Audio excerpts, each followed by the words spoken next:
June 1 മുതൽ സംസ്ഥാനത്ത് cinema സമരം. GSTക്കൊപ്പമുള്ള വിനോദ നികുതി പിൻവലിക്കുക, താരങ്ങളുടെ പ്രതിഫലം വെട്ടിക്കുറയ്ക്കുക എന്നീ ആവശ്യങ്ങൾ ഉന്നയിച്ചാണ് സമരം.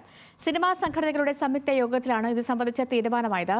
കോവിഡിനു ശേഷം താരങ്ങളിൽ പ്രതിഫലം ക്രമാതീതമായി കൂട്ടിയെന്നും ഇവർക്ക് സിനിമാ മേഖലയോട് യാതൊരു കടപ്പാടുമില്ലെന്നും നിർമ്മാതാക്കൾ ആരോപിച്ചു. ജൂൺ 1 മുതൽ സംസ്ഥാനത്തെ എല്ലാ സിനിമാ പ്രവർത്തനങ്ങളും നിർത്തിവെക്കാനാണ് നിർമ്മാതാക്കളും വിതരണക്കാരും തിയേറ്റർ ഉടമകളുമടക്കം പങ്കെടുത്ത യോഗത്തിന്റെ തീരുമാനം. സിനിമാ ഷൂട്ടിംഗോ റിലീസോ മറ്റ് പ്രൊഡക്ഷൻ ജോലികളോ നടത്തില്ല. GSTക്ക് പുറമെ വിനോദ നികുതി ഏർപ്പെടുത്തുന്നത് അവസാനിപ്പിക്കണമെന്നതാണ് പ്രധാന ആവശ്യം. 1 രൂപ ലഭിച്ചാൽ 30 പൈസ സർക്കാരിന് കൊടുക്കേണ്ട അവസ്ഥയിലാണ് സിനിമാ മേഖല. സിനിമാ നിർമ്മാണ ചെലവിന്റെ 60% താരങ്ങൾക്ക് പ്രതിഫലം നൽകാൻ ചെലവിടുകയാണ്. താരങ്ങൾ വാങ്ങുന്ന പ്രതിഫലത്തിന്റെ 10% പോലും കളക്ഷൻ ലഭിക്കുന്നില്ലെന്നും സംഘടനാ ഭാരവാഹികൾ ആരോപിച്ചു. എല്ലാവരും വാങ്ങിക്കുന്ന വളരെ കൂടുതലാണ്.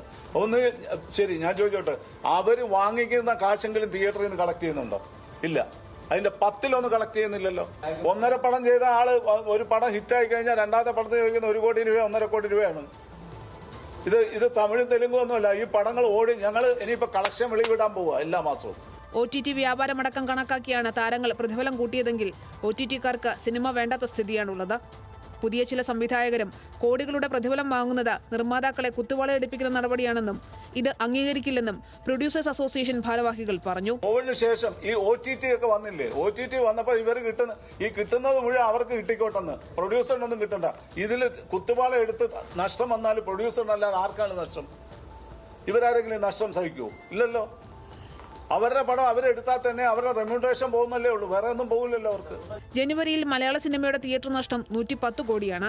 തിയേറ്ററിൽ റിലീസായ 28 ചിത്രങ്ങളിൽ രേഖാചിത്രം മാത്രമാണ് നേട്ടമുണ്ടാക്കിയത്.